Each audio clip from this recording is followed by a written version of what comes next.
네, 안녕하세요. 국어 의문론 5주 3차 시 영상 강의를 시작하도록 하겠습니다.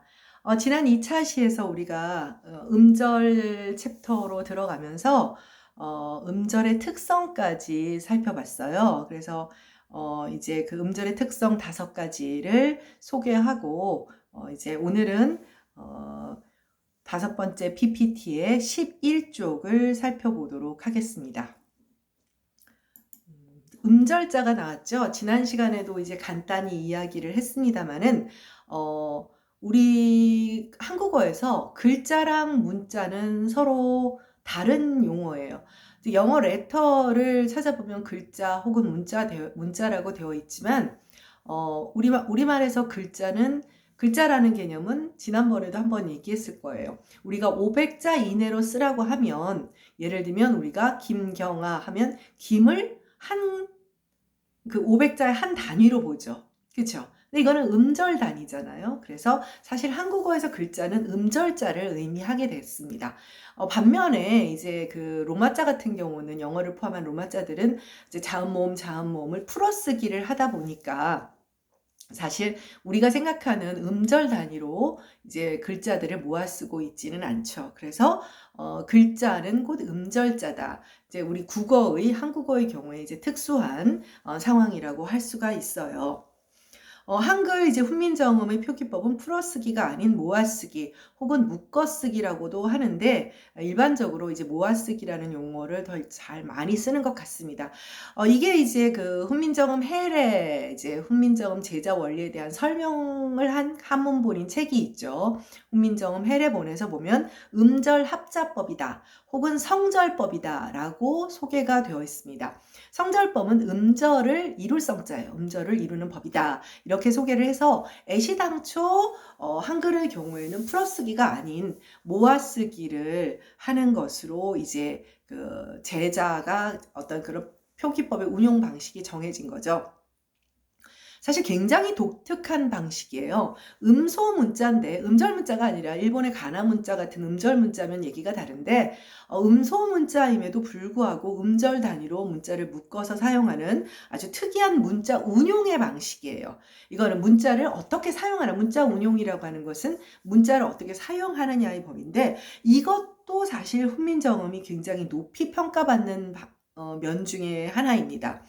어, 여기 이제 뭐 음절자나 문자 글자 얘기를 했기 때문에 여기에 대한 조금 보충적인 이야기를 하면 이제 이게 초기에 혹시 여러분들 최현배 선생님을 알 거예요. 그래서 그 최현배 선생님 같은 경우는 이제 40년대, 50년대, 60년대 초반까지 이제 풀어쓰기에 대한 그런 연구를 굉장히 많이 하셨어요. 그러니까 한글을 모아쓰기를 하지 않고 풀어쓰기를 해야 한다. 근데 풀어쓰기는 여러분들이 가끔 장난처럼 써보지만 사실 이제 어쩌다 한번 쓰는 것이지 확실히 가동력이라는 것은 읽을 수 있는 그런 정도를 말을 하는데 확실히 떨어지게 되죠. 근데 왜 최현배 선생님이 왜 이런 그 풀어쓰기에 대한 연구를 많이 하고 또 주장을 했을까요? 타자기 때문입니다. 타자기가 수입이 됐죠. 여러분들 뭐 지금 여러분들은 지금 타자를 친다 그러면 뭐 어디 이제 노트북이나 이제 데스크탑이나 뭐 컴퓨터 작업을 뭐 태블릿 PC나 이런 것들을 사용하니까 일반 타자기에 대한 생각이 잘 안 떠오르지만 타자기는 뭔지는 알잖아요. 그럼 이 타자기는 어떻게 되냐면 기본적으로 뭐 우리가 우리를 위해서 만들었을 리가 없잖아요. 20세기 초중반에 만들어진 기계니까 서구에서 만든 것이고 로마자를 치기 위해서 만든 거예요. 그러면 어떻게 돼요? 풀어쓰기를 하잖아요. 그럼 이 타자기가 이제 수입이 됐는데 이 타자기로 타자를 치려고 하면 한글은 어떨까요? 엄청 불편하겠죠. 그러니까 로마자는 풀어쓰기를 하니까 알파벳 하면 그냥 쭉 치면 되는 거예요. 따닥따닥따닥 하면서 A, L, P, H, B, E, T 치면 되는데 자 알파벳이라는 한글을 쓰려면 어떻게 돼요? 아, 이응, 아 한 다음에 쭉 가는 게 아니라 갑자기 밑으로 내려와야 돼요.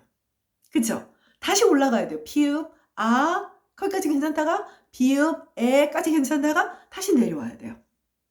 무슨 뜻인지 알겠죠? 왜? 초성, 중성, 종성을 음절 단위로 묶어 쓰다 보니까 풀어쓰기를 하는 로마자, 즉 알파벳 글자들한테 그러니까 알파벳 글자들을 치기 위해서 만들어 놓은 타자기는 한글을 타자하기에는 타자치기에는 굉장히 불편했던 거죠.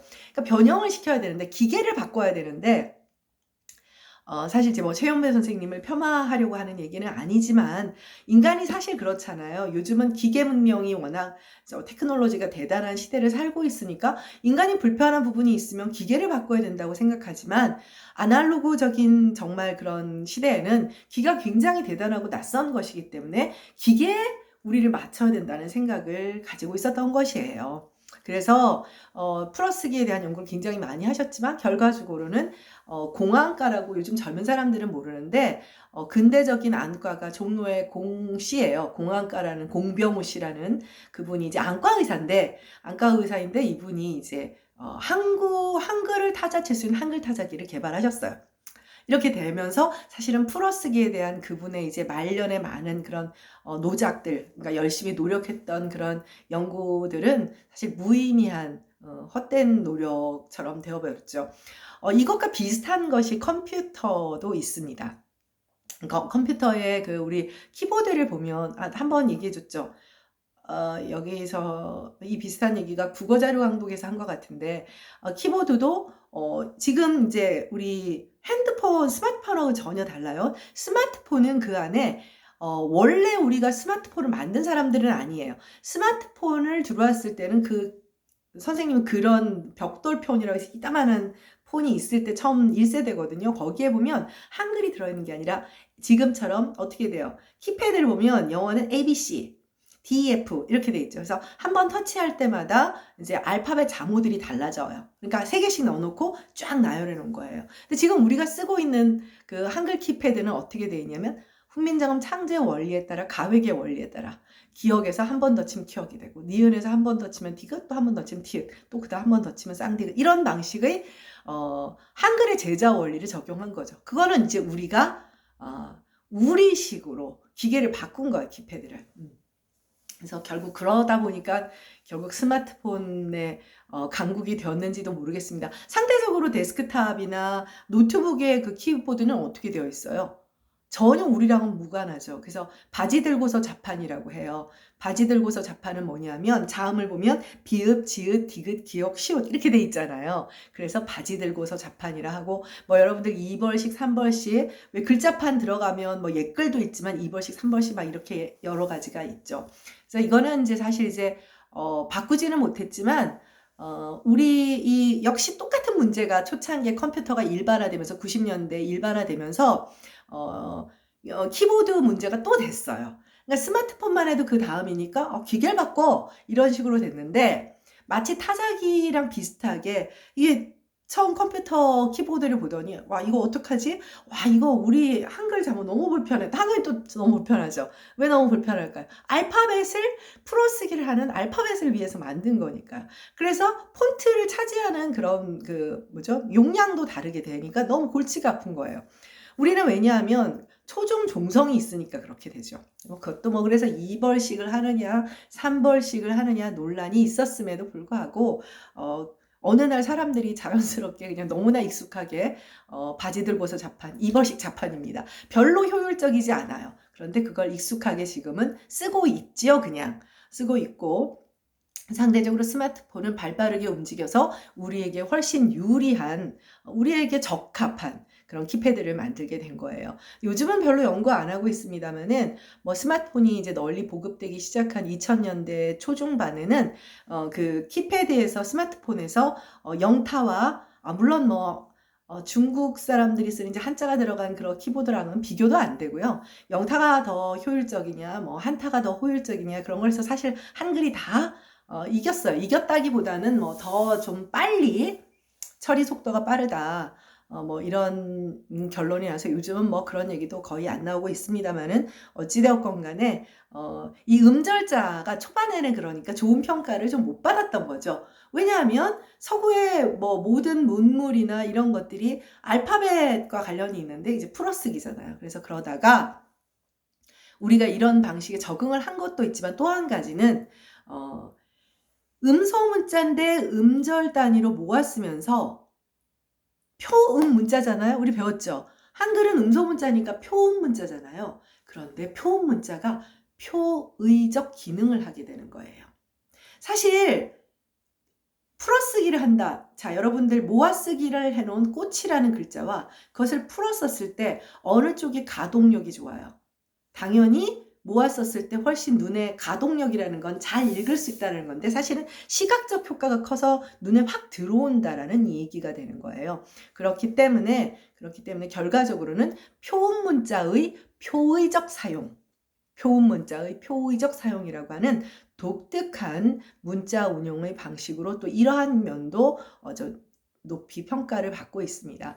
그러니까 이게 참 여러분들은 자국 문화에 대해 우리나라 문화에 대한 이제 자부심이 있고 어느 정도 나라가 잘 살 때 태어난 사람들이지만 선생님이나 그 이전 세대들은 정말 극빈국에서 태어나서 지금 21세기까지 살다 보니 그야말로 밑바닥부터 지금 G20에 들어가서 최근은 코로나 사태로 우리가 고생을 받고 있습니다. 높은 평가를 받고 있잖아요. 그래서 문자라고 하는 것에 대한 평가도 사실은 이제 이만큼의 국력을 갖기 전부터 대단한 평가를 받았어요. 그러니까 이게 정말 세종이 좋은 문자를 우리에게 정말 신의 선물처럼 준 것이 아닌가. 여러분들이 국어국문학과 학생이라서 그렇게 생각할 필요가 있는 것이 아니라 실제로 정말 훌륭한 문자인 것 같습니다. 네, 어쨌든 그것이 음절자이고, 네. 그래서 내가 맨날 세종대왕 대단하다고 했더니 학생들이 맨날 그냥 나의 이상형은 세종대왕 그러는데 한번 만나봤으면 좋겠다 내가. 여러분도 그런 남자 있으면 꼭 잡으세요. 다음 페이지로 가겠습니다. 12쪽입니다.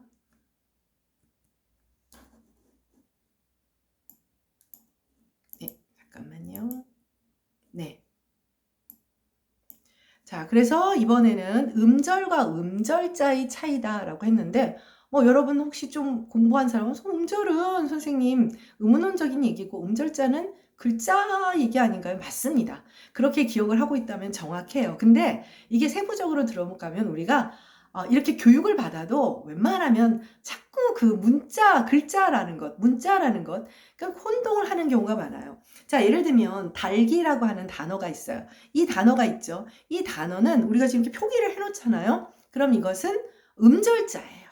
음절자지만 실제로 요거를 단독 발음하면 어떻게 돼? 내가 달기라는 단어가 있다라고 했을 때는 뒤에 오는 모음 이 때문에 연음이 되는 것이죠. 그쵸? 얘를 단독 발음하면 어떻게 돼요? 닭이죠, 닭. 닭이에요. 그래서 음성적으로 이런 음절은 없어요. 이런 음절은 없습니다. 왜냐하면 글자로서, 즉 음절자로서 닭은 표기일 뿐 발음은 닭으로 발음이 되니까요. 왜냐? 우리 한국어는 음절말 중화현상 때문에 음절말에서는 알고 있죠? 7종성밖에 발음이 안 돼요. 그래서 음절로 발음되기 때문이죠. 그래서 한 예를 들었어요. 자, 우리가 표기로서 끊임없이 이렇게 쓰죠. 이거는 이제 표기예요. 실제 발음은 어떻게 되죠? 끊임없이가 되죠. 히읗도 탈락하고, 네, 그 다음에 연음도 되고, 자, 그 다음에 업 다음에 이제 비읍 다음에 경음화가 되고, 그 실제 발음은 끊임없이가 되죠. 그래서 음절자는 표기대로 글자니까 하나하나 4개의 음절자가 있고, 음절은 다르죠. 끊임없이 음절은 4개가 됩니다. 이거는 우리 국어가 현재 현대 국어에서 선택하고 있는 표기법의 원리가 소리라는 그대로 표기하고 있지 않기 때문이에요. 형태소를 고정하는 표기를 선택하고 있기 때문에 음절자와 음절이 차이가 나게 되는 겁니다. 이렇게 보면 아주 쉬운 개념인데 생각보다 많은 사람들이 예를 들면 공무원 시험 같은 거에서 이렇게 막 물어보면 되게 이런 거 착각해서 많이 틀려요. 아주 쉽고 단순한 개념입니다만은. 네. 표의 문자인 한자. 자, 그래서 지금 아까 내가 아까는 아니군요. 네. 2차시 수업에서 풀어쓰기를 하는 영어, 예를 들면 로마자, 대표적으로 우리가 가장 익숙한 언어가 영어니까, 영어 같은 경우는 이 음절을 파악하기가 어렵다고 했죠. 왜냐하면 일단, 그 표기인 철자와 발음의 괴리가 너무 심해졌고, 그리고 모음이가 있다 하더라도 이 모음이가 음절의 단위가 안 돼. 우리랑 전혀 다르다고 했어요. 반면에 표의 문자인 한자는 뭐 표의 문자고 그 글자 하나가 한 음절을 나타내니까 그리고 그 음절 단위에 또 성조도 얹히잖아요. 그러니까 뭐 얘는 분명하게 글자 하나가 한 음절임을 나타내고 있고요. 가나 문자 같은 경우는 아예 음절 문자인데요. 그러니까 당연히 음절이 잘 드러나요. 반면에 이제 우리에게 익숙하지만 계통이 전혀 다른 문자 체계와 언어 체계를 가지고 있는 영어와 같은 알파벳 문자들은 음소 문자이지만 풀어쓰기를 하는 까닭에 음절의 정보가 잘 드러나지 않습니다. 그래서 선생님이 예를 들어놨는데 11과 12라는 단어가 있어요. 그럼 이 단어는 철자는 스펠링은 딱 동일하게 6개가 들어가 있잖아요. 그런데 11은 3음절이에요. 반면 12는 1음절이에요. 왜 그럴까요? 자, 11의 경우에는 말 그대로 모음 3개 있는 것대로 3음절이 됐어요. 근데 12의 경우에는 언뜻 느끼기에는 우리가 생각한다면 지난 차시에도 설명을 했지만 우리가 생각한다면 모음이가 2개가 있으니까 최소 2음절은 되어야 하잖아요. 그런데 유감스럽게도 이 마지막 음절의 마지막에 있는 이는 V가 외파하는 것을 12, 그러니까 12배가 아니라 12 이렇게 되죠. 그러니까 외파 배웠잖아요. 우리 외파하는 것을 알려줘. 그래서 1음절밖에 되지 않아요. 그러니까 우리처럼 딱 보면서 이거 몇 음절이네? 끊임없이 이거 몇 음절이에요? 하고 물으면 솔직히 말하면 초등학교 1학년은 음절 안 배우는구나. 초등학교 고학년만 돼도 4음절이요? 라고 다 대답을 합니다. 그러나 영어는 여러분 당장 보다시피 이게 몇 음절이냐를 판단하는 것이 철자에 드러나지가 않아요. 네, 풀어쓰기 탓도 있고 그리고 아까도 말했다시피 그 표기 즉 철자와 발음의 괴리가 너무 많이 심해졌어요. 그래서 90년대에 미국에서 그 철자법 개정에 대한 그런 주장들이 있었는데 오히려 묵살됐어요. 그러니까 오히려 이게 왜 그러냐면 철자 공부를 특히 이제 그 히스패닉이나 아프리칸 아메리칸이라고 하죠. 그러니까 그 미국 흑인들 같은 경우 아무래도 교육의 수준이 떨어지게 되니까 점점 하층 계급을 형성하니까 이제 법적으로 이제 철자도 개정하고 뭐 이런 것들에 대한 이야기가 있었는데 사실은 이제 영어는 뭐 우리가 좋건 싫건 글로벌 잉글리시, 글로비시라고 하거든요. 글로벌 잉글리시, 글로비시가 되다 보니까 여기서 철자 하나 고치는 그 파급이 너무 글로벌한 거예요. 정말 뭐 바이러스만큼 심각한 거죠. 여러분 영어 공부 안 하는 사람이 없잖아요. 뭐 예를 들면 그런 문제가 심해져서 최근에는 토플 시험에서 호주식 발음, 영국식 발음, 미국식 발음 다 나오지만 그런 식으로 말하면 한국식 발음도 필요하고 싱가포르식 발음도 필요하고 정말 복잡하죠. 그래서 결국은 철자법 개정의 문제가 제대로 진행이 되지 못하고 오히려 파닉스 교육이라고 해서 영어 철자에도 보면 불규칙하긴 하지만 뭐 예를 들면 이제 그 cat 할 때 예를 들면 A라는 발음이 자음과 자음 사이에 올 때는 에지만 자음과 자음 뒤에 E가 있는 경우에는 뭐 A로 발음된다든지 뭐 이런 식의 규칙을 죄송합니다. 규칙을 찾아서 철자와 어떤 발음의 규칙성을 찾아서 미리 교육을 하는 것들이 있어요. 파닉스라고 해서. 근데 이렇게 예외도 굉장히 많죠. 근데 우리도 공부하다 보면 이 철자랑 이 발음에 공통된 특징이 있네라는 것을 찾잖아요. 그래서 그런 것들을 이제 뭐 가르치고는 있지만 상대적으로 우리만큼 그러니까 이제 문맹률도 상대적으로 높아지겠죠. 네, 다음 페이지로 가도록 하겠습니다. 네, 13쪽입니다. 네, 음절 성분과 음절 구조라고 하는 것이 제시되었는데요. 음절을 직접 이루는 요소를 음절 성분이라 하고 그 음절 성분에는 초성, 중성, 종성이 있어요. 그래서 초성과 중성에 주로 이제 초성과 종성은 주로 자음이 해당하고 물론 이제 초성과 종성이 해당이 되고 그 다음에 중성은 이제 모음에 해당된다. 앞쪽에서도 얘기했죠. 그래서 이 가운데 중성이 음절의 중심으로서 음절 중심 혹은 음절 핵 말 그대로 뉴클리어예요. 필수 성분입니다. 반면 초성과 종성은 수의적인 성분이다. 그래서 이 중성 부분을 음절 핵이라 하고 또 혹은 뭐 실라빅 피크라고도 하고 이제 공명도가 높다고 해서, 그리고 초성과 종성은 있어도 그만 없어도 그만 그래가지고 세터라이트 위성 뭐 이렇게도 부르기도 하고 이렇게 얘기를 합니다. 앞쪽에서 얘기했지만 가로는 수의적 성분을 이야기한다고 했잖아요. 그래서 음절에는 중성을 제외하고는 모두 수의적인 성분이에요. 그 C는 컨소넌트 자음이고 S는 뭘까요? 세미바월. 네, 반모음이 해당하고요. 그다음 이제 종성 이렇게 가죠. 근데 여기에 이 음절 구조는 평판적 음절 구조로 가요. 일단 용어는 초성, 중성, 종성이 뒤에 이제 다른 구조를 이제 보고 나면서 다시 보겠지만 초성, 중성, 종성이 나란히 평평하게 대등한 위계를 가지고 있다. 뭐 이제 이거를 비교하려고 하면 이제 다음 페이지에 그 위계 구조를 가지고 있는 음절 구조를 봐야 되니까 일단 용어로서의 평판적 음절 구조, 그 초성, 중성, 종성이 나란히 동일한 위계를 가지고 있다라는 것을 기억하면 됩니다. 다음 페이지로 가줄까요? 네, 음절 구조의 유형입니다. 뭐 여러분들이 잘 알고 있는 음절 구조지만 그래도 한번 살펴보도록 하죠. 근데 이때의 음절 구조 유형은요, 여러분, 이거는 아까도 배웠던 음절 자와는 별개예요. 그러니까 이때의 음절 구조에는 뭐 종성에 자음이 2개 오거나 그럴 수는 절대로 없어요. 이거는 의문론적인 음절 구조의 유형이죠. 그래서 초중 종성이 있고 없고에 따른 음절의 유형은 다음과 같다 해서 4가지가 있습니다. 개음절, 이제 오픈 실라블, 모음으로 끝나는 것을 10개자를 써서 오픈 실라블이라고 해서 개음절이라고 해요. 폐음절은 종성으로 끝나는 것, 자음이 보이는 거죠. 종성으로 끝나는 것을 폐음절, 즉 클로즈 그 실라블, 클로즈 실라블이라고 해서 폐음절이라고 합니다. 그래서 1번은 보면 중성만 있는 거예요. 중성만 있는 건데 거기에는 아야어요. 이제 반모음이 있기도 하죠. 네, 반모음이 있기도 하고 그다음 초성만 있는 각야 뭐 이런 것들, 그다음 중성 종성이 있는 악얀 뭐 이런 것들이 있고 4번째가 제일 복잡한 음절 구조겠죠. 그래서 이제 여기 보면 나와 있습니다.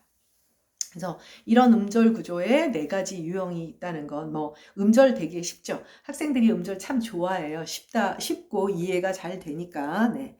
다음 페이지로 가도록 하겠습니다. 네.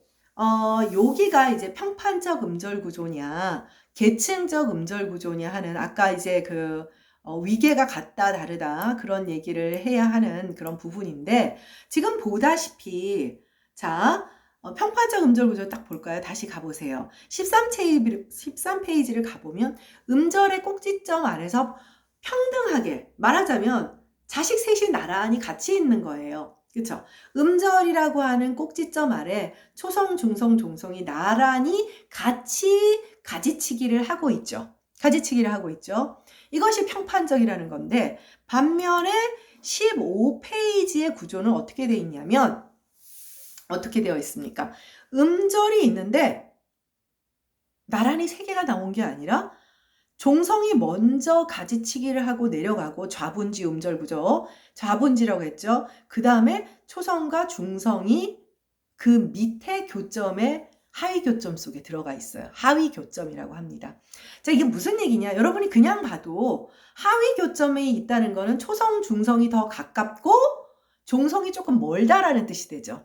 그러니까 좌분지 음절 구조는 왼쪽으로 기본적으로 가지치기를 먼저 했다는 건데 뭐 어찌되었던 간에 초성과 중성이 좀 더 가깝다는 것을 의미하는 것이고 반대로 우분지 음절 구조는 어떻게 돼요? 초성이 먼저 가지를 치고 중성과 종성이 좀 더 가깝게 있는 거예요. 하위 교점 속에 묶여있는 애들은 좀 더 밀접한 음절 구조 내에서 좀 더 밀접한 관계를 가지고 있음을 설명하는 거예요. 그래서 이 구조는 앞에서 봤던 평판적 음절 구조와는 달리 상위 교점에서 먼저 분기되는 종성이나 초성이 있고 하위 교점에서 좀 더 밀접한 관계를 가지고, 그러니까 위계가 다르죠. 위계가 다르죠. 교점이 하나 더 생기니까요. 그래서 이런 것을 계층이 있다 해서 위계가 다르다 해서 계층적 음절 구조라고 부릅니다. 계층적 음절 구조. 네. 그래서 그러면 한국어는 지금 일단 소개하기는 평판적 음절 구조. 그러니까 한국어의 경우에는 평판적 음절 구조가 맞는 것 같아요. 근데 이제 아니라고 생각하는 분들도 좀 계시지만 학교문법에서 또 일반적인 정설로는 그냥 평판적 구조가 제일 낫지 않나라고 하는데 어떤 그 국어의 어떤 사례에서는 계층적인 양상을 보이기도 하는데 일방적이지가 않아요. 그렇기 때문에 평판적 음절 구조가 한국어의 음절 구조라고 보고 있는 겁니다. 그래서 다음 페이지에 가보면 계층적인 음절 구조를 지지할 것 같은 그런 몇 가지 예들을 소개하고 있습니다. 네, 국어의 경우 굳이 좌분지, 그러니까 left branching 혹은 우분지, right branching 뭐 이렇게 구조를 굳이 결정해서 볼 필요는 없다는 게 일반적인 견해고요. 반면에 우리가 그럼 좌분지가 뭔지 우분지가 뭔지 굉장히 좀 궁금하잖아요. 국어의 경우에 그러니까 좌분지 좀 더 초성과 중성이 가까워 보이는 경우도 있어요. 그래서 예를 들면 의성의태어들이 있는데 동음 반복을 하죠. 물론 그러니까 의성의태어가 완전한 동어 반복을 하는 경우가 있어요. 살랑살랑, 그쵸? 뭐 불긋불긋 이런 것도 있지만 예를 들면 불긋불긋도 있지만 울긋불긋도 있잖아요. 이렇게 부분적인 어떤 동음 반복을 하는 경우가 있는데 부분적인 동음 반복을 하는 경우를 잘 살펴보면 좌분지적인 것이 있고 또 우분지적인 것들이 또 있습니다. 그래서 자 후다닥 두둥실의 경우를 볼까요? 후다닥 두둥실 이 경우에 후다닥에서는 후는 지금 신경 쓸 게 없어요. 동일한 소리가 반복된 거는 다닥 부분인데 뭐만 반복됐죠? 맨 3음절 마지막에 영국의 폐쇄음 기억은 무시하고 다가 카피돼서 반복됐죠. 다가. 그런데 뭐예요? 초성과 중성이죠. 자, 두둥실의 경우도 한번 볼까요? 두둥실의 경우도 이 경우에는 마지막 3음절 실은 의미가 없고 두 번째 음절에 영국의 비음도 무시해요. 그럼 두가 겹쳐지죠. 반복됐죠. 이것도 역시 초성과 중성이 반복됐죠. 그러니까 초성과 중성이 좀 더 밀접한 단위로 역할을 해서 동음 반복을 해서 새로운 의성 의태어를 만들었다라는 거예요. 그래서 초성과 중성 다닥 두둥의 경우에 마치 이제 그 안에 다다와 두두가 정확하게 말하면 다다와 두두가 한 단위로 행동하는 것 같다. 그러니까 초중성이 한 단위로 행동하는 것 같다. 좀 더 밀접한 것 같다. 그럼 뭐가 되죠? 이제 좌분지, left branching 스트럭처가 된다고 생각을 하는 거죠. 그러면 우분지도 있어요. 울퉁불퉁 아까 말했던 울긋불긋도 있고요. 옹기종기를 봅시다. 이제 여러분들이 찾아낼 수 있죠. 자, 그럼 이 경우에 보면 울퉁불퉁의 퉁퉁 똑같은 단어니까 이건 신경 쓸 것이 없어요. 울하고 불이 문제죠. 울하고 불을 봤더니 초성은 문제가 없고 중성하고 종성 울만 반복이 되고 있죠. 울만 반복되고 있죠. 옹기종기를 또 한번 볼까요? 옹기종기의 경우에도 2음절, 4음절의 기는 또 똑같으니까 신경 쓸 게 없어요. 이 경우에 옹과 종을 보니까 역시 어떻게 됩니까? 역시 초성은 빼고 중성과 종성이 반복이 돼서 동일하게 이렇게 카피가 되죠. 그러니까 이런 경우를 보면 중성과 종성이 마치 좀 더 밀접해서 한 단위로 움직이는 것 같다. 그래 이런 경우는 그럼 어떻게 돼요? 중성과 종성이니까 우분지, 그쵸? right branching 뭐 이렇게 볼 수 있지 않겠느냐? 뭐 이렇게 생각하면 됩니다. 근데 이거 보다시피 의성의태어만 해도 어떤 때는 좌분지, 어떤 때는 우분지. 사실 이렇게 본다면 결과적으로 한국어의 음절 구조는 평판적으로 보는 게 낫다. 단어에 따라 조금씩 다른 것이다. 그래서 현대국어 음성음운론에서는 한국어의 음절 구조는 기본적으로 평판적인 음절 구조를 갖고 있다라고 보고 있습니다. 네, 다음 페이지로 가도록 하겠습니다. 네, 음절의 필수 성분. 2차 시에서 선생님이 좀 급하게 설명을 했어요. 반모음 얘기를 할 때, 상향 이중모음, 하향 이중모음, 이제 영상이 35분 넘으면 이게 끊어질 때가 많아서, 또 그래서, 그랬는데, 사실 이게 뭐냐면, 공명도와 관련되는 이야기거든요. 그러니까 음절이라고 하는 것은 기본적으로 공명도와 관련이 있어요. 그러니까 필수 성분이 모음이 되는 이유가 모음이 공명도가 가장 크기 때문이에요. 그래서 상향 이중 모음의 경우에는 단순 모음이, 반모음은 뭐예요? 기본적으로 반만 모음이잖아. 원래 이제 반만 모음이라는 거는 단순 모음, 순수 모음보다 훨씬 공명도가 떨어지겠죠. 그러니까 야의 경우에는 반모음에서 단순 모음으로 가니까 어떻게 공명도가 커지죠.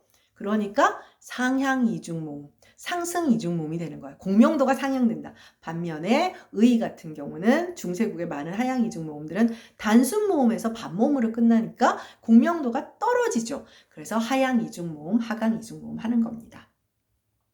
네, 그래서 음절 구성의 필수 성분인 성절음은 단순 모음만이 될 수 있어. 반모음은 기본적으로 반만 모음이니까 성절성이 없잖아요. 음절을 이룰 수 있는 성질이 없거든요.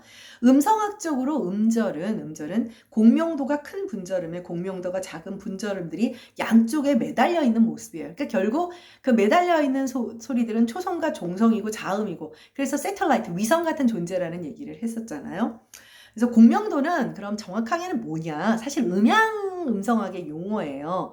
음양음성학에서 이 공명도라는 것은 공명도가 클수록 가청도, 초반에 아마 얘기했었던 것 같은데 잘 들리는 관계죠. 그리고 이 가청도, 공명도가 의문론적 강도가 된다라고 했죠. 네, 의문론적 강도. 그래서 저모음, 아모음 같은 이 저모음이 가장 공명도가 커서 중모음, 고모음, 반모음, 공명자음, 장애음 즉 순수자음까지 이르게 되는 거죠. 그래서 결과적으로 공명도, 가청도가 가장 큰 저모음이 의문론적 강도가 가장 큰 소리가 됩니다.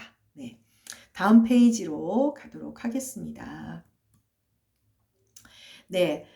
이 언어 간의, 이거는 이제 그 국어의 경우뿐 아니라 언어 간의 음절 구조의 차이는 외래어 발음의 원어의 발음과 달라지는 주요한 요인이 돼요. 국어 음운론을 배우고 나면 정말 나 외국어 공부하는 거 이거 정말 특히 발음과 관련돼서 랭귀지 러닝, 언어 학습에서 완벽한 외국인처럼 발음하는 건 포기하는 게 좋겠다라는 생각이 사실은 들어요. 거의. 특히 발음이 가장 교정이 안 됩니다. 그래서 이게 그 뭐 한국어 교육이든 영어 교육이든 어떤 언어 교육에서요, 발음 교육이 정말 어렵습니다. 그 발음 교정이라고 하는 것이 그만큼 어려운 것이거든요. 근데 그런 거에서 뭐 간단하게 무슨 유음 발음 하나, 뭐 오렌지 그 얘기 해줬잖아요. 그걸 해결이 안 되는 것 중에 하나가 음절 구조도 마찬가지예요. 그러니까 아까 12 얘기를 했을 때 12 해도 안 되고, 그렇다고 뭐 12에도 아니고, 외파하는 거 우리 어렵잖아요. 그죠? 그러다 보니 그것도 음절 구조. 그래서 언어 간의 음절 구조의 차이가 뭐 어떤 개별 분절음의 발음 못지않게 제대로 네이티브 스피커처럼 말하는데 장애가 되죠. 영어의 스프링을 보면은 이제 초성이 이제 어두 자음군이 이렇게 어두에 이렇게 자음들이 뭉쳐서 나오는, 한국어에 또 이런 것도 없잖아요. 그 다음 중성 하나, 종성. 그런데 한국어는 이게 대당이 되는 게 어떻게 되냐면 스프링이 돼서 삼음절이 돼버리는 거예요. 여기에 지금 을을 다 넣은 이유는 뭐냐면, 우리 한국어는, 현대 한국어는 어두에 이렇게 자음이 뭉쳐 올 수가 없어요. 이런 발음을 할 수가 없으니까, 그럼 영어권 하잖아. 어때요? 스프링 뭐 이렇게 하는 거죠. 근데 우리는 스프링이 자연스러운 거예요. 그래서 이런 음절 구조의 차이도 새로운 언어를 배우고 익히는데 어려움을 줍니다. 네, 오늘은 딱 PPT가 끝났네요. 네, 수고했고요. 다음 주에 만나도록 하겠습니다. 예습 복습 철저히 하세요. 네.